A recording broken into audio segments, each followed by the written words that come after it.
चीज आपको तब तक खुश नहीं कर सकती जब तक कि आप खुद से खुश होना नहीं चाहें।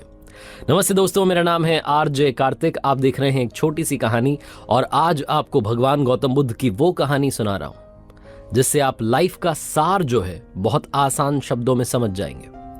एक बार भगवान गौतम बुद्ध के आश्रम में एक सज्जन व्यक्ति पहुंचे। उन्होंने कहा कि भगवान गौतम बुद्ध, आप अगर मुझे जीवन का सार समझा दें आसान शब्दों में तो आपकी कृपा होगी।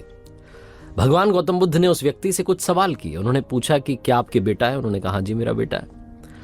भगवान गौतम बुद्ध ने पूछा कि क्या आपके भाई के बेटा है? उन्होंने कहा मेरे भाई का भी बेटा है। फिर उन्होंने पूछा कि क्या आपका जो पड़ोसी है उसका कोई बेटा है, कोई संतान? उन्होंने कहा उनके भी बेटा है। फिर भगवान गौतम बुद्ध ने पूछा कि क्या आपकी कॉलोनी में कोई ऐसा है जो आपको नहीं जानता लेकिन उसके बेटा है? उन्होंने कहा जी उसके भी बेटा है, मैं ऐसा है, बहुत सारे लोग हैं। फिर भगवान गौतम बुद्ध ने सीधा सवाल किया कि मान लीजिए आपके बेटे की मौत हो जाती है, आपको कैसा लगेगा? उस व्यक्ति ने कहा कि मैं अंदर से टूट जाऊंगा। ये क्या बात कर रहे हैं आप, मेरी तो दुनिया ही तबाह हो जाएगी।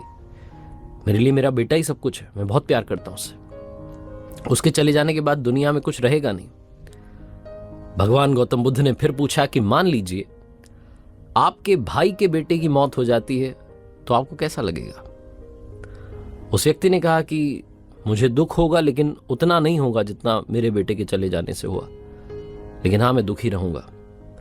फिर भगवान गौतम बुद्ध ने उससे पूछा कि जो आपके पड़ोसी हैं पास में जो घर है उनका जो बेटा है, मान लीजिए उसकी मौत हो जाती है तो आपको कैसा लगेगा? उस व्यक्ति ने कहा कि मुझे बुरा लगेगा लेकिन इतना दुख नहीं होगा, थोड़ा बहुत होगा। फिर भगवान गौतम बुद्ध ने उससे पूछा कि वो मोहल्ले का वो व्यक्ति जो ना आपको जानता है ना आप उसे जानते हैं लेकिन दिखता रहता है, उसके बेटे की मौत हो जाती है तो आपको कैसा लगेगा? उस व्यक्ति ने कहा कि ईमानदारी से कहूं तो भगवान मुझे बिल्कुल बुरा नहीं लगेगा, मुझे उसका दुख महसूस ही नहीं होगा, मैं तो जानता ही नहीं हूं। भगवान गौतम बुद्ध ने कहा कि अच्छा एक बात बताओ, तुम्हारा छोटा बच्चा कभी समंदर किनारे उसने कभी रेत का महल बनाया, कभी रेत से कुछ घर वर बनाने की कोशिश की है? उस व्यक्ति ने कहा हाँ काफी बार करता है।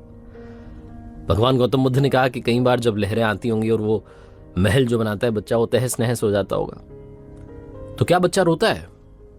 उस व्यक्ति ने कहा हाँ बच्चा रोता है। भगवान गौतम बुद्ध ने पूछा कि क्या आप उस वक्त रोते हैं? उस व्यक्ति ने कहा कि नहीं, मैं क्यों रोऊंगा, मुझे पता है कि वो टेम्पररी है, थोड़ी देर में वो लहर उसको गिरा देगी, इसलिए मैं रोता नहीं हूं, बच्चा रोता है।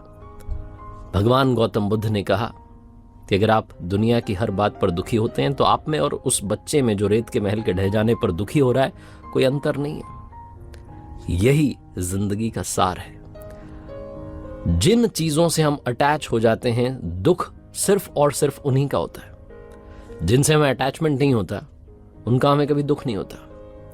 वो कहते हैं ना कि वो जो पेड़ होता है, बड़ा सा पेड़ जिस पर बड़े सारे पक्षी आकर के अपना घोंसला बना लेते हैं, अपना घर बना लेते हैं, अगली सुबह जब पक्षी रवाना होते हैं, उड़ते हैं, तो उस पेड़ को उनसे कोई लगाव नहीं होता कि ये वापस आएंगे कि नहीं आएंगे, ना वो उन्हें न्योता देता है कि आप वापस आना, आप चले मत जाना।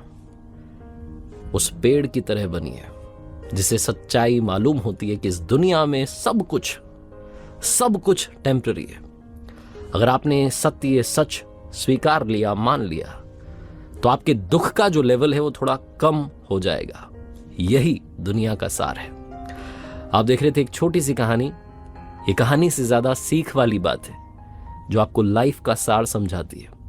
एक बार फिर से कहना चाहता हूं, ऊपर वाले के आशीर्वाद के साथ, अपनों के प्यार के साथ और अपनी सच्ची मेहनत